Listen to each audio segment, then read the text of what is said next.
20 წელია დაკავებული ვარ ტრეინინგების ჩატარებით და ერთ-ერთი თემა, რომელიც ყველა აუდიტორიაში იჩენს თავს და დიდ ინტერესს იწვევს და ერთნაირად აქტუალურია Gen Z თაობისთვის, მილენიალებისთვის და უფროსი თაობების წარმომადგენლებისთვის, არის ფინანსური თავისუფლების მიღწევის საკითხი და თავში მიტრიალებდა ეს თემა და ძალიან გაგვიმართლა, რომ ჩვენი მეგობრები კომპანიიდან Index Wealth Management დაგვიკავშირდნენ და მოკლედ სურვილი გამოთქვეს, რომ ინვესტიციებზე, ფინანსურ თავისუფლებაზე ერთად მოგვემზადებინა გადაცემების სერია YouTube-ზე, ჩვენ YouTube არხზე და მოკლედ ძალიან გაგვიხარდა ეს ამბავი, კარგად დავამუშავეთ თემა და ვიწყებთ ფაქტიურად ამ საქმის, კარგი საქმის ჩემი აზრით გაკეთებას.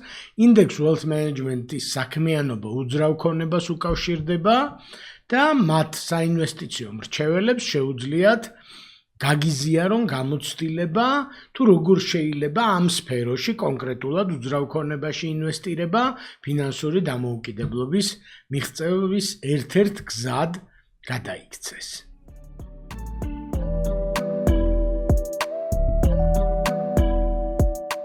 მოკლედ, ჩემ გარშემო ორი კატეგორიის ხალხია დიდწილად, ალბათ 99% ჩემი ნაცნობების იყოფა ორ კატეგორიად. ერთ კატეგორიას საერთოდ არ სჯერა, რომ ფრილენსინგი საერთოდ არსებობს, ან შესაძლებელია, ან ადეკვატური მეთოდია შემოსავლის მიღების და მეორე კატეგორია გაცილებით მცირე, ამითი ჭამს პურს. ანუ ეს არის ხალხი, ვინც უკვე მიაღწია ამ ამბავს და ეს არის ხალხი, ვისაც არ ჯერა, რომ ამას მიაღწევს, ხო?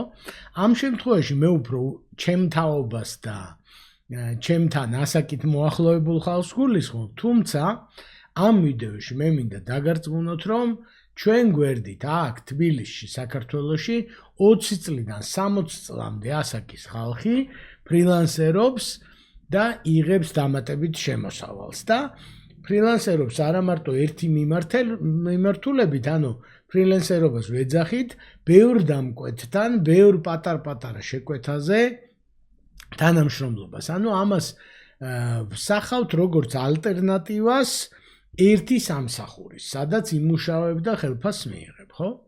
ამ ვიდეოში ვაპირებ, რომ ვისაუბროთ განსხვავებულ მიდგომებზე, რომელსაც X თაობის ადამიანები, ჩემი ტოლები იყენებენ, Y თაობის, ანუ მილენიალები იგივე და Z თაობის დღევანდელი ახალგაზრდები როგორ აკეთებენ ამ საქმეს, ანუ როგორ იყენებენ თავისუფალ შრომის ბაზარს და მე შევეცდები, რომ აღჭურვოთ იმ ინფორმაციით, რომელიც დაგეხმარებათ, რომ დღესვე დაიწყოთ თუ სურვილი გაქვთ ამ მიმართულებით მუშაობა.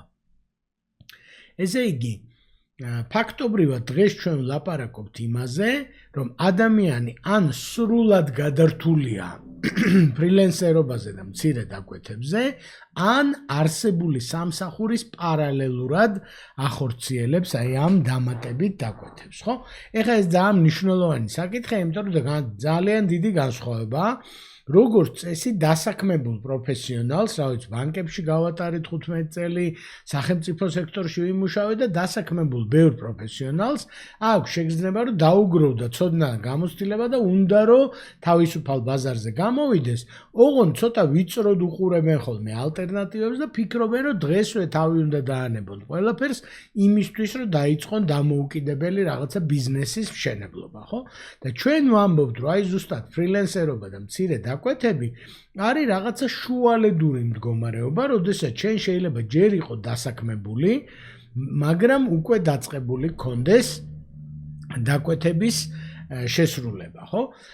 და ეს ფაქტიურად გაგიადვილებთ აი ამ გადასვლას, თუ ფიქრობთ, რომ კორპორაციიდან ან ორგანიზაციიდან გამოხვიდეთ და დამოუკიდებელი საქმიანობა დაიწყოთ, ესეთი მიდგომა პარალელურ რეჟიმში დაგეხმარებათ ამის გაკეთებაში. მე როდესაც მართვის აკადემია დავიწყე 2010 წელს დავიწყეთ ეს საქმიანობა, სწორედ პარალელურ რეჟიმში დავიწყე, ბანკში ვმუშაობდი, ძალიან ცოტა დრო მქონდა, თუმცა მანამდე დავიწყე უნივერსიტეტში სწავლება, თავისუფალ უნივერსიტეტში სწავლება და მერე უკვე თავისუფალი უნივერსიტეტის გარდა დაიწყე დამოუკიდებლად ტრენინგების ჩატარება და ფაქტიურად პირველი რამდენიმე წარმატებული ტრენინგის შემდეგ უკვე დაიწყე გამოწევა ნელ-ნელა და ბოლოს წამოვედი ამ მუდმივი სამსახურიდან. ძალიან ბევრი ადამიანი გადის ამ გზას და ამიტომ მე მგონი მნიშვნელოვანია ამაზე საუბარი. სამივე თაობას განვიხილავთ, X თაობასაც, რომელიც არის დაბადებული 64-დან 80 წლამდე, მილენიალებს, რომლებიც არიან დაბადებული 91-დან 96-მდე და Z თაობას, რომელიც დაბადებულია 97 და 1997-დან 2011 წლამდე. იმიტომ რომ განსხვავებული მიდგომები აქვთ, თუმცა სამივე თაობა ძალიან წარმატებულია ამ საქმეში. და ამ ვიდეოს ბოლოს მე ძალიან მინდა რომ თქვენ გქონდეთ კაფეო ნაბიჯები, ასე ვთქვათ, როგორ შეგიძლიათ, რა მიმართულებით და როგორ შეგიძლიათ ამ საქმიანობის, თავისუფალი საქმიანობის დაწყება, თქვენი ასაკის და თქვენი მიმდინარე უნარების დონის შესაფერისად, ასე ვთქვათ, ხო? საქართველოში კონკრეტულად ჩვენთან სულ არის ლაპარაკი აუცილებლად ახლა ჩამესმა ყურში, რომ ჩვენთან არ გამოვა საქართველოს, ეგ ამერიკაში გამოდის სანდრო, ევროპაში და ასე შემდეგ. ბოლო წლების განმავლობაში და ბოლო მონაცემებით, აი ეს gig economy, ანუ პატარ-პატარა დაკვეთების, პატარ-პატარა პროექტების ეკონომიკა ძალიან სწრაფად ვითარდება ბევრ სექტორში. მათ შორის, რა თქმა უნდა, ტექნოლოგიებში, მარკეტინგში, ინჟინერიაში, პროექტის მენეჯმენტში და კონსალტინგში, ციფრული პლატფორმების აღზევება ხელს უწყობს ამ საქმეს და უფრო აადვილებს, გაცილებით უფრო აადვილებს ამ საქმიანობაში შესვლას და მასში დამკვიდრებას, ვიდრე ეს ადრე იყო შესაძლებელი, ხო?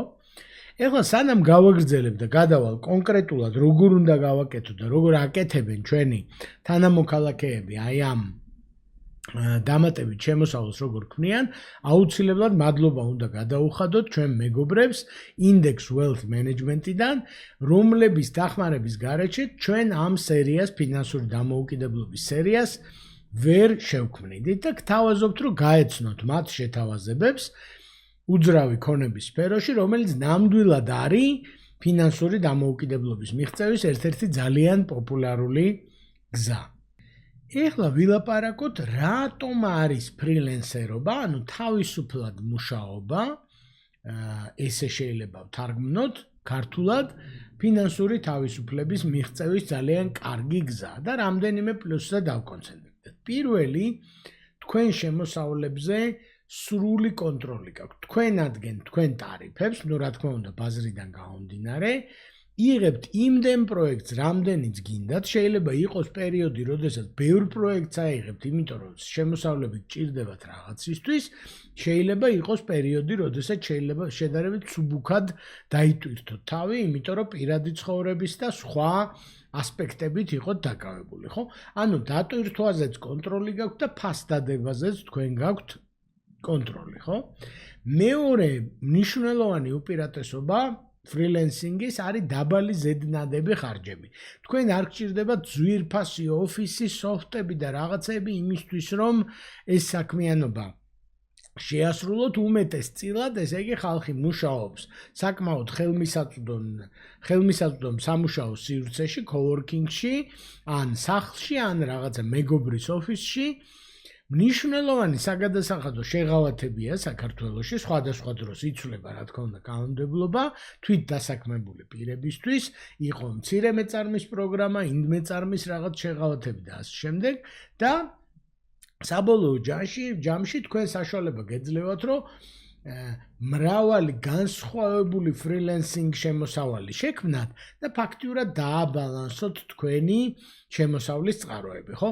ეხლა ვერ იტყვი, რომ 5 სამსახურში ერთად ვიმუშავებ, ჩვეულებრივ ჩვენთან ესე ამბობენ, რომ 2 სამსახური მაქვს, 3 სამსახური მაქვს, 5 სამსახური მაქვს, სრული დატვირთვიანი დღეში 8 საათიანი სამსახური, ესე იგი 5 ვერ გექნება, ხო? და ყოველ შემთხვევაში დიდხანს ვერ გექნება, ამიტომ ფაქტიურად ზუსტად ჩვენ რასაც ვლაპარაკობთ, არის რომ შენ გაქვს ერთი ძირითადი სამსახური და დანარჩენი შენი ჭყალებში სამსახურები არის, ასე ვთქვათ, მცირე განაკვეთიანი და აი მცირე განაკვეთიანი სამსახურების სიმრავლე ზუსტად ქვია ფრილენსერობა დღევანდელ ენაზე. თუმცა ხუთი სამსახური მაქვს აზროვნებიდან, რომ გადავიდეთ ფრილენსინგის აზროვნებაზე, ძალიან დაგვეხმარება ეს ამ საქმის გაკეთებაში. და ამიტომ პირველ რიგში დავიწყებ X თაობით, ეს არის ჩემი თაობა, ხალხი, რომელიც დაიბადა 64 წლიდან 1980 წლამდე.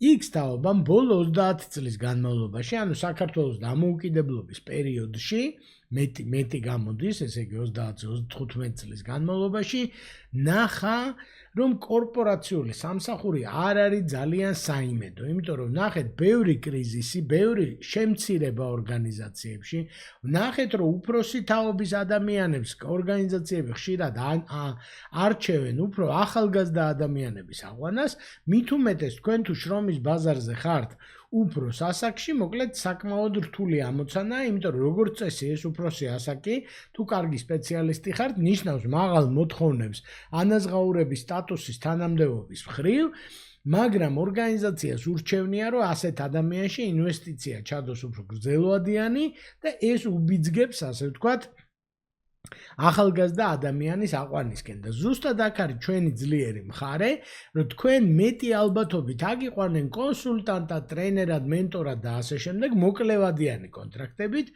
რომ გაზარდოთ აი ეს ადამიანები, ახალგაზრდა ადამიანები, ვინც იმ კომპანიაში იმუშავებენ მრავალი წლის განმავლობაში. ამიტომ X თაობამ, ვისაც ჯეროდა დიდხნიანი მუდმივი სამუშაოსი, ისინიც ესე იგი ხანდახან ცოტა სკეპტიკურად უყურებენ.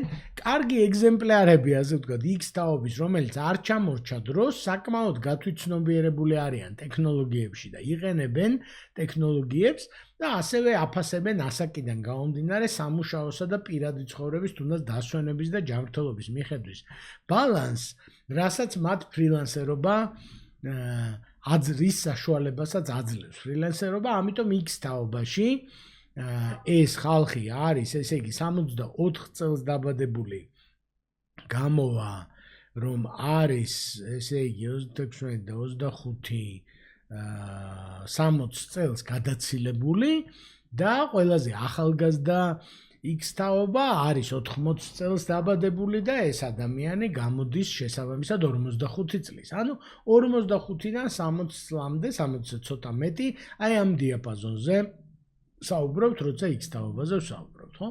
ძალიან საინტერესოა, რომ ერთ-ერთი დიდი კვლევის თანახმად, რომელიც გაკეთდა და მათ შორის ქართულ ბაზარსაც ეხებოდა, X თაობის 91% ბოდიში 91% რაღაცა დამატებითი შემოსავალი ქონდა დამატებითი საქმიანობა. ბევრი ასწავლის, ბევრი აი ამ ორი სამსახური მაქვს, სამი სამსახური მაქვს ამ ამბავშია, ხო?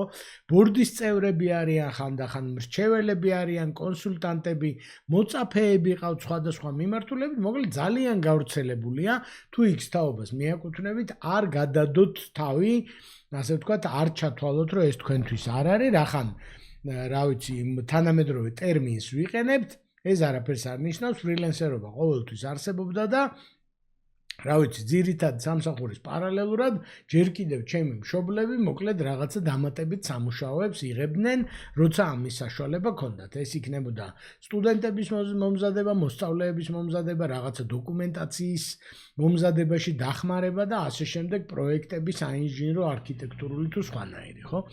და ამ ჩვენი ფრილენსერების 33%, ანუ 1/3 ყავს შვილები, ანუ არ ჩათვალოთ, რომ ეს არის ახალგაზრდა და უდარდელი ხალხის საქმიანობა.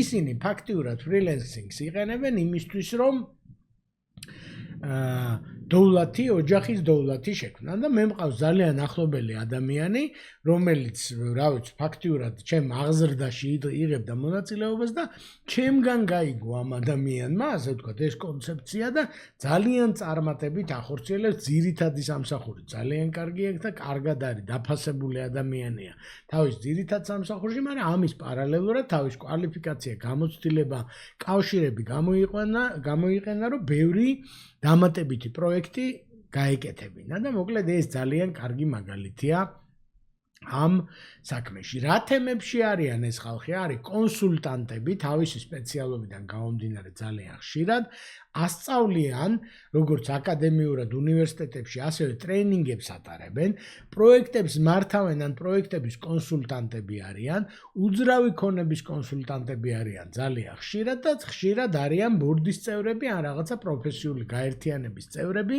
რომელიც მათ აძლევთ დამატებითი შემოსავლის გენერირების საშუალებას, ხო?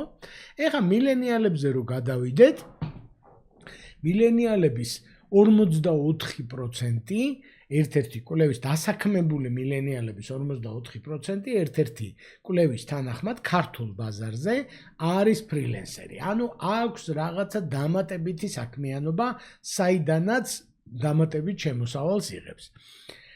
მილენიალი მომუშავეების, აი ფრილენს მომუშავეების სადღაც 45% ამავე კვლევის თანახმად $2,500-ზე მეტ შემოსავალს გამოიმუშავებს საშუალოდ თვეში. ანუ წარმოიდგინეთ, ეს არის დასაქმებული ადამიანი, რომელიც $2,500-ზე მეტ შემოსავალს, ამათი ნახევარი $2,500-ზე მეტ შემოსავალს გამოიმუშავებს.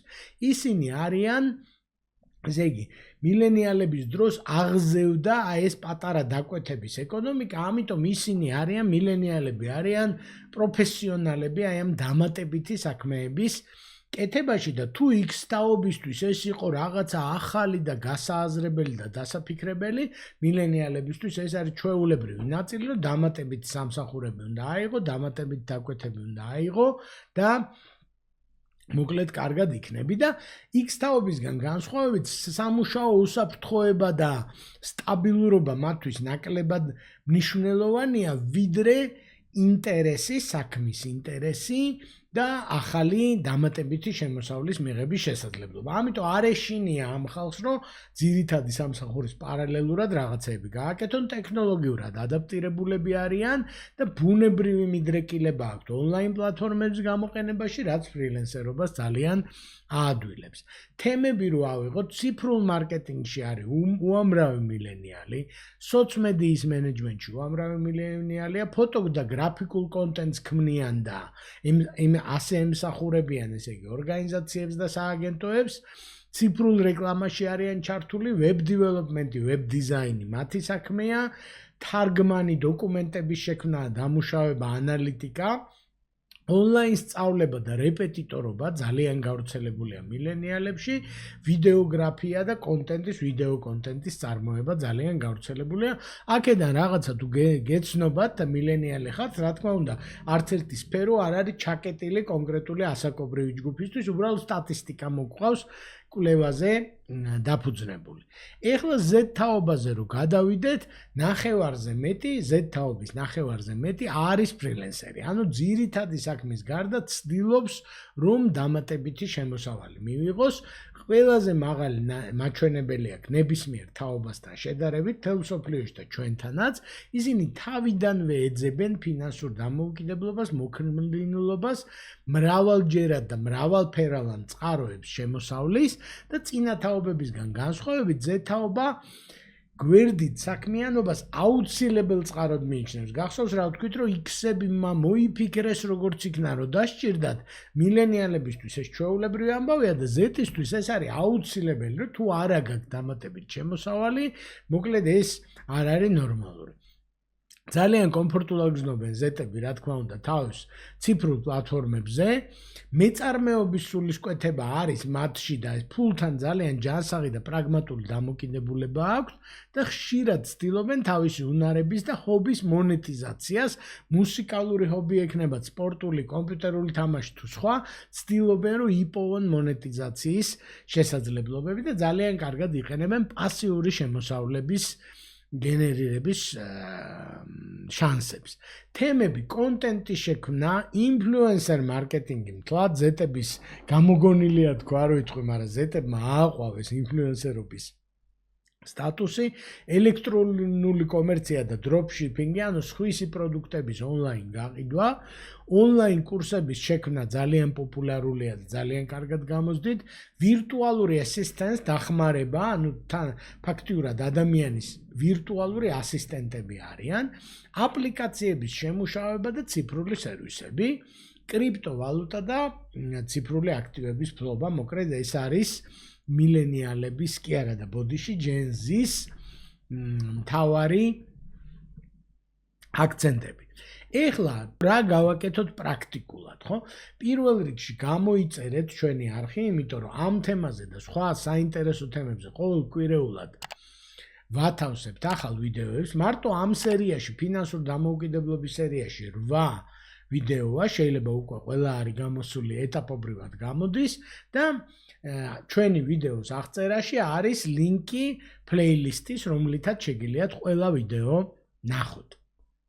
და მოიწონეთ ეს ვიდეო თუ მოგწონთ და გამოიწერეთ ჩვენი არხი, ამით ხვდებით ჩვენს როგორი ვიდეოები შემოგთავაზოთ და YouTube-იც ამით ხვდება როგორი ვიდეოები შემოგთავაზოთ. ეხლა რა პრაქტიკული რჩევები შემიძლია მოგცეთ best practice-ზე დაყრდნობით, ესე იგი ფრილენსერობის დასაწყებად. 30%-ის წესი. ჩვენ გვეუბნებიან, რომ რა სახის ფრილენსერობას არ უნდა იღებდეთ, 30% მიღებული შემოსავლის გადავიდეს ეგრევე საგანგებო ფონდში. ანუ არ დახარჯოთ ეს ფული, რომელსაც იშოვით. ძალიან ტკბილია, ძალიან გემრიელია, ასე ვთქვათ, ეს დამატებით შემოსავალი.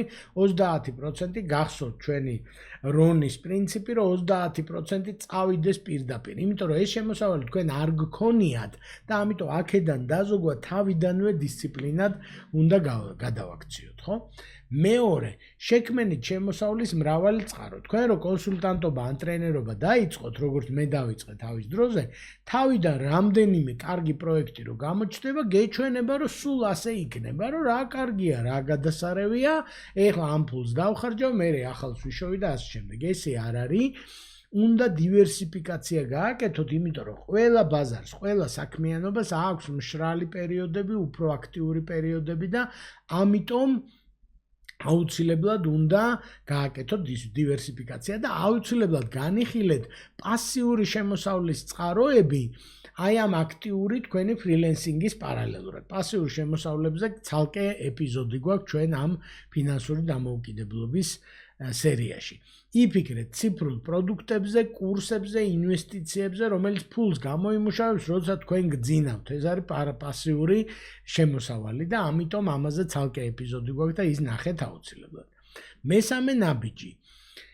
სტრატეგიულად იფიქრეთ მასშტაბირებაზე, ანუ თავიდან დაიწყეთ მომსახურებით ადგილობრივ ბაზარზე, შეიძლება იმ კომპანიებს მოემსახუროთ, რომელსაც კარგად იცნობთ, მაგრამ მერე აუცილებლად გამოიყენეთ ეს, რომ მასშტაბირებადი გახადოთ, შექმნით ინსტრუმენტები, შექმნით დამატებითი ინვესტიციები შემდგომ განვითარებაში. ბევრმა ადამიანმა ფრილენსინგით მიღებული შემოსავალი გამოიყენა თავის თავში ინვესტირებისთვის, გახსოვთ, რომ შენ თავში ინვესტირება არის საუკეთესო ინვესტიცია, ესე იგი გრძელვადიანად ფინანსურ დამოუკიდებლობაში და ფრილენსინგის შემოსავლები გამოიყენეთ, რომ დამატებითი წყაროები შექმნათ ფრილენსინგში და რაც უფრო გამოცდილება მოგემატებათ, რაც უფრო მოგემატებათ სერტიფიკატები, კვალიფიკაციები, გაზარდეთ თქვენი ტარიფები. აუცილებლად უნდა გაძვირდეს ფრილენსერი დროთა განმავლობაში, იმიტომ რომ თუ არ ძვირდები, დამკვეთიც ხედავს, რომ არ ძვირდები და ეს ნიშნავს, რომ თქვენ ახალი არაფერი არ გაქვთ და ხელახლა დასაქირავებლად და კონკურენტულ გარემოში მოკლედ ძალიან გაგიჭირდებათ, ამიტომ რეინვესტირება არ დაგავიწყდეთ საკუთარ თავში და სხვა პასიურ შემოსავალში. მეოთხე ნაბიჯი, იფიქრეთ საქართველოს საზღვრების მიღმა. საქართველო ძალიან გვიყვარს ყველას, მაგრამ ძალიან პატარა ბაზარია და უცხოენა თუ იცით, ესე იგი და უცხოენა თუ არ იცით, მაინც მაგარ შარში ხართ, მაშინ ამაში გჭირდებათ ინვესტიცია. უნდა დაიწყოთ საქართველოს შეიძლება იცხოვროთ და გაწოდეთ, ასე ვთქვათ, გლობალურ ბაზრებს. დააწესეთ საერთაშორისო ტარიფები განსხვავებული ადგილობრივისგან ციფრული მომსახურებისთვის. მოწაფეებს ამზადებთ მათემატიკაში თუ სხვა რამეს აკეთებთ თუ ციფრული დიზაინით ახარ დაკავებული და პროგრამირებით, მოკლედ დააწესეთ საერთაშორისო ტარიფები და გამოიყენეთ ეს ფასთა სხვაობა, რომ ცხოვრება საქართველოს შედარებით იაფია და გადასახადის დაწესება შეგიძლიათ საერთაშორისო ტარიფების შესაბამისად, ხო? და ბოლოს მინდა ვთქვა ხშირი შეცდომები ნაწილობრივ უკვე შევეხეთ, კარგი თვეების შემოსავალს ნუ დახარჯავთ დაუყოვნებლივ, იმიტომ რომ ყველა ბიზნესს ექნება მშრალი პერიოდები, ყველა საქმიანობას, ამიტომ ესე გააკეთეთ. მეორე, CIAP-ში არ წახვიდეთ, ხშირად დამწყები ფრილენსერი ამბობს, რომ მოდი IAP-ად ვიმუშავებ და მერე გავაძვირებ, მერე ძალიან გაგიჭირდებათ გაძვირება, თავიდანვე ჯობია რომ ნაკლები დამკვეთი გყავდეთ და კარგ საბაზრო ღირებულებას გიხდიდეთ, ვიდრე IAP-ად დაიწყოთ და მერე სცადოთ გაძვირება. CIAP უხარისხობასთან არის ასოცირებული და ბევრ ასეთ რამესთან, ხო? სულ ეს არის ფრილენსინგზე, ცოტა გრძელი ვიდეო გამოვიდა, რაც მინდოდა მესაუბრა, მაგრამ ძალიან მნიშვნელოვანი ინსტრუმენტია და ძალიან კარგი შესაძლებლობაა. მადლობა თქვენ ყურადღებისთვის და მადლობა ჩვენ მეგობრებს Index Wealth Management-დან, რომ საშუალება მოგცეს გაგვეკეთებინა გადაცემების ეს სერია. ჩემთვის ფინანსური თავისუფლება ნიშნავს ვაკეთო საქმე, რომელიც მიყვარს, მანიჭებს თავის სიამოვნებას. იმიტომ რომ სხვაგვარად ყველაფერი ხდება ძალიან მოსაბეზრებელი და ის ფინანსებიც არ არის ისეთი შემოსავლები, როგორც ჩვენ გინდა. შესაბამისად, თავისუფლებაა ის, როდესაც ოჯახთან ერთად შეგიძლია დროის გატარება. თავისუფლება, როდესაც ნებისმიერ დროს შეგიძლია აიღო ბილეთი, გაფრინდე და იმოგზაურო და არ დაელოდო 20 დღეს, რომელიც კონტრაქტით გეკუთვნის. ჩემთვის ეს არის ფინანსური თავისუფლება და არა ის, რომ ბევრი ფული გაქვს და საკმარისია. არავის არ ვურჩევ პირდაპირ ფრილანსერობით დაიწყოს თუ შემოსავალი არ აქვს სტაბილური, იმიტომ რომ არავინ არ იცის თვე როგორი გექნება, როგორი პროექტები იქნება. პირველი პერიოდი თვეების მანძილზე არის საკმაოდ შრომატევადი, უნდა იზრუნო შენს ბრენდზე, საკუთარი თავი უნდა გაყიდო ძალიან კარგად და ამას სჭირდება ყოველდღიური მუშაობა. იმაზე ბევრად რთული აღმოჩნდა პროცესი, ვიდრე წარმომედგინა, მაგრამ თუ არ გაჩერდები, აუცილებლად გამოგივა. ეს არის ყველაფრის აზრი ნებისმიერი წამოწყების ხო ადამიანებისთვის. დღეს სოციალური ქსელების მეშვეობით ჩვენ არა მარტო დროის ფლანგვა შეგვიძლია, არამედ შეგვიძლია ბიზნესიც ავაწყოთ, ხო? თავარი არის ადამიანებმა ისწავლონ საკუთარი უნარების დანახვა და ამის სწორად გაყიდვა. პირადი ბრენდის გარეშე ფრილანსერობა სტაბილური არ იქნება. არის სხვადასხვა პლატფორმები, როგორც არის Upwork-ი, რომელიც არის ძალიან პოპულარული საერთაშორისო დონეზე, სასურველია აუცილებელია ინგლისური ენის ცოდნა და იქ დარეგისტრება, მაგრამ იმისთვის, რომ ყოველდღიურ რეჟიმში შემოგივიდეს შემოსავალი, ამას პირადი ბრენდის გარეშე სამწუხაროდ ვერ მიაღწევ. ამიტომ ონლაინ სივრცეში უნდა პოზიციონირდე ძლიერად, მოიპოვო სანდოობა, რეკომენდაციები იმისთვის, რომ მე უკვე დრო აღარ გქონდეს შენი მომხმარებელი სად ჩასვა და ასე შემდეგ. ეს იწვევს უკვე ფინანსურ სტაბილურობას, თუმცა პირველი 4 თვე მაინც არის турბულენტური პერიოდი, სადაც არ იცი რა ხდება, ხან გაქვს, ხან არ გაქვს, თუმცა ვინც სწორად მიყვება ამ ყველაფერს და ცოტა საკუთარ თავს გაყიდვებს და მარკეტინგსაც დაუხმარს, აუცილებლად გამოუვა. პირველ რიგში შენ თავში უნდა ჩამოყალიბდე რა მიმართულებით გინდა რომ ხალხმა გაგიცნოს. არ აქვს მნიშვნელობა კარიერის კონსულტანტი ხარ, გრაფიკული დიზაინერი ხარ, ვიდეოგრაფი, ნებისმიერი შენი უნარი და შესაძლებლობა უნდა გამოიყენო იმისთვის, რომ ადამიანებს დაანახო თუ რა შეგიძლია და რა პრობლემას უგვარებ. ყველა მომხმარებელს აინტერესებს შენ რაში შეგიძლია რომ დაეხმარო და რა პრობლემას გადაუჭრი. თუ ამაში კარგად ჩამოყალიბდები და გაერკვევი, ცოტა ყველაფერი არ არის საჭირო. ერთი მიმართულება, ერთი ნიშა უნდა დაიკავო და ამ ნიშას უნდა მიყვე. პლატფორმებს დღეს უკვე აღარ აქვს მნიშვნელობა, Facebook-ი იქნება, Instagram-ი, LinkedIn-ი, ჩემთვის LinkedIn-ი იყო ყველაფერი. აუცილებელია მიზნობრივი გეგმის გაწერა. ოღონდ არ უნდა დაკარგო ეს ბუნებრივობა და ავთენტურობა.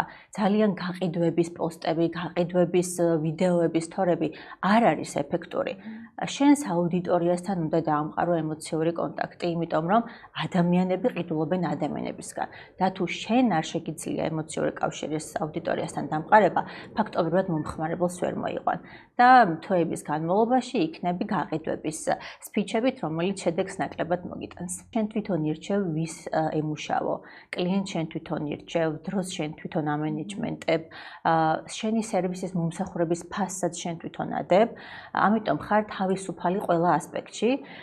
ერთადერთი რაშიც თავიდან იჭედები, როგორც აღვნიშნე, არის ის, რომ არ გაქვს როგორც ხელფასი მოჭრილი თვის ბოლოს და ზუსტად ვერ გათვლი შენს ბიუჯეტს დასაწყისში, თუმცა ისეც მოგვარებადია, მაგრამ რაც შეეხება აი შედარებას, ყველას ვურჩევდი, რომ ერთხელ მაინც გამოსცადოს, იმიტომ რომ თავიდან ბოლომდე საკუთარ თავზე ხარ დამოკიდებული, თუმცა აქვე აღვნიშნავდი, რომ ფრილანსერობა დისციპლინის გარეშე შეუძლებელია. უფრო რთულია დამენეჯმენტო საკუთარი საქმე დამოუკიდებლად, როდესაც მენეჯერი და უფროსი არ გადკას თავზე, ვიდრე როდესაც ძილიდან საღამომდე სამსახურში ხარ და უკვე გაწერილი ტასკები გაქვს. ფაქტობრივად პირველი შემოსავლები არასდროს არ უნდა დახარჯოთ ხელგულზე, როცა ფრილანსერი ხარ, იმიტომ რომ არ იცი მომდევნო თვეში რა გელოდება.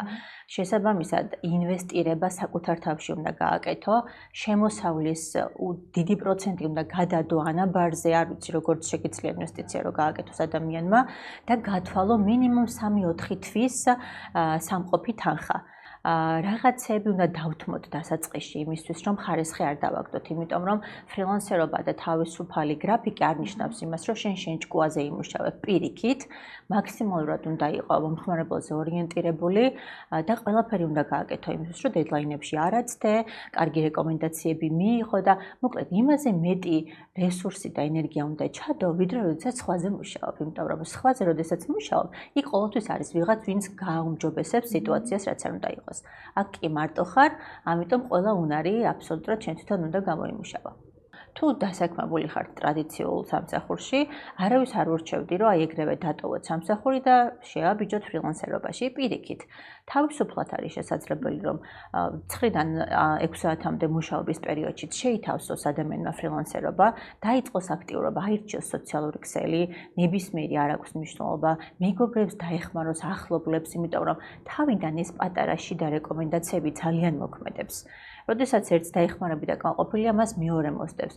ეს არ არის უცებ, სწრაფად, ასე ვთქვათ, წარმატების მომტანი პერიოდი, მაგრამ თუ ნელ-ნელა და აუჩქარებლად მიყვები, მაგრამ მიზნობრივად აუცილებლად ერთ დღეს გაიღვიძებ და იტყვი, აი დროა სამსახურიდან წამოვიდა, იმიტომ რომ ფიზიკურად ვეღარ მოასწრებ უკვე მომხმარებლების, ასე ვთქვათ, დაკმაყოფილებას. იცადეთ ხოლმე 50% მაინც წინასწარ აიღოთ მომხმარებლისგან, იმიტომ რომ მქონდა ერთხელ შემთხვევა, როდესაც ყველაფერი გავაკეთე ისე როგორც საჭირო იყო და უცებ გაუქმდა პროფილი და თანხა აღარ გადამიხადა მომხმარებელმა, სულ დასაწყისში. ძალიან ისე მიამიტურად და მიმდობი ვიყავ, იმიტომ რომ გამოცდილება არ მქონდა ამ სფეროში. ამაზე პოსტიც დავწერე და ძალიან ისე სიცილში გავატარე, რა თქმა უნდა, მაგრამ ჭკუა ვისწავლე, ეს ჩემი ბრალი იყო და არა იმ ადამიანის, იმიტომ რომ ჩვენ ვერ გავაკონტროლებთ, ვინ როგორი მომხმარებელი მოვა, ვის როგორი სინდისი აქვს და ასე შემდეგ. ამიტომ თავი უნდა დავიცვათ და მინიმუმ ნახევარი მაინც უნდა ჩავარიცხნოთ. მე მაგალითად 100%-ზე ვმუშაობ. ვარიცხნებ სრულად თანხას და შემდეგ უკვე ვიწყებთ სერვისების დამუშავებას. პროფესიიდან გამომდინარე უკვე ხვდები, რომელი ტექნიკური მხარე უნარი შეგიძლია გაყიდო ისე, რომ შენი ჩართულობა აღარ იყოს საჭირო. ჩემს შემთხვევაში მაგალითად მე პასიურ შემოსავლად მაქვს დამატებით ჩემი საქმიანობიდან გამომდინარე ვაკანსიების განთავსება, სადაც უბრალოდ ერთი კლიკით მე შემომდის გარკვეული ანაზღაურება, მაგრამ ვეხმარები ძალიან მსხვილ კომპანიებს სასურველი კანდიდატის მოძიებაში. და ეს მოვიდა პროცესში. როდესაც უკვე 23,000-ზე მეტი გამომწერი მყავს LinkedIn-ზე, თითქმის საქართველოში ვინც არის LinkedIn-ზე, ყველას ხვდება ჩემი პოსტები და ამიტომ გავრცელების შანსი მეტია. ამიტომ გადავწყვიტე, ერთხელ შემომივიდა ოფერი ამასთან დაკავშირებით, რომ აი ვაკანსიას ხომ არ დადებდით ორჯერ, სამჯერ, მაგრამ მივხვდი, რომ რატომაც არა. გადავაქციე უცებ პასიურ შემოსავლად. ამიტომ პროცესი დაანახებს ყველას, თუ რა როგორ შეუძლია წარმართოს. ამიტომ აუცილებელია სიახლეებს გაეცნოს ადამიანი და ყოველდღიურად იზრუნოს საკუთარი საქმიანობის განვითარებაზე. ფინანსური თავისუფლება გულისხმობს არჩევანის ქონას. იმის შესაძლებლობას, რომ თქვენი ცხოვრების წესი არ იყოს დამოკიდებული შემოსავლის მხოლოდ ერთ წყაროზე. სწორედ ამიტომ ხშირად ახალგაზრდები დამატებით საქმესაც იწყებენ. სამწუხაროდ დღესდღეობით ძალიან რთულია, რომ იპოვო ისეთი სამსახური, სადაც იქნება ისეთი შემოსავალი, რომ რაღაცნაირად გეყოს მთლიანი თვის განმავლობაში და თან პარალელურად რაღაც შეინახო კიდევაც და ხანდახან ძალიან რთულია რა, როდესაც ბევრი ინტერესი გაგება ისედაც ვცდილობ, რომ მარტო არჩინო შენი თავი, თუნდაც ცალკე გინდა ცხოვრება, ეს ყველაფერი ძალიან ბევრ სირთულესთან არის დაკავშირებული. მე მაგალითად ის მეხმარება, რომ ყოველთვის რაღაც რამდენიმე თვის ბიუჯეტი გვაქვს წინასწარ გაწერილი და ვცდილობ, რომ ხანდახან შემოთავე გავაკონტროლო, რაღაც სისულელებში არ დავხარჯო თავი, იმიტომ რომ საბოლოო ჯამში მაინც მინდა რომ ჩემი თავის იმედად ვიყო და არა მაგალითად პრობლემას თუნდაც. დამატებითი საქმე გეხმარებათ, რომ გაზარდოთ დანაზოგი. თუ ძირითად სამსახურზე უარის თქმა მოგიწევთ, შემოსავლის გარეშე არ დარჩებთ. ამასთან, ბევრი საქმე დროთა განმავლობაში შეიძლება პასიური შემოსავლის წყაროდაც იქცეს. დამატებითი საქმის დაწყება იოლი არ არის. ხშირად ყველაზე დიდი გამოწვევა დროისა და ფულის მართვას უკავშირდება. ჩემი აზრით ყველაზე გავრცელებული შეცდომა, რასაც სტუდენტები განსაკუთრებით უშვებენ, როდესაც დამატებით სამუშაოს ეძებენ, არის ის, რომ უნდათ ყველაფერი ერთად შეითავსონ და საბოლოო ჯამში შეიძლება ამ ყველაფერისგან არაფერი გამომიდეს და ადამიანი უბრალოდ გადაიწვას. დასაწყისში ნუ დახარჯავთ ათასობით ლარს თქვენი იდეის სრულყოფილი ვერსიის შექმნაზე. დაიწყეთ მინიმალური სიცოცხლისუნარიანი პროდუქტით. გაყიდეთ თქვენი მომსახურება მეგობრებზე, ნაცნობებზე. მიიღეთ უკავშირი და მხოლოდ ამის შემდეგ დაიწყეთ ინვესტირება. თუ გინდათ, რომ თქვენი დამატებითი საქმიანობა შემოსავლის სტაბილურ წყაროდ იქცეს, მუდმივად ისწავლეთ ახალი უნარები, დაეუფლეთ მარკეტინგს და გაეცანით თქვენი სფეროს სიახლეებს.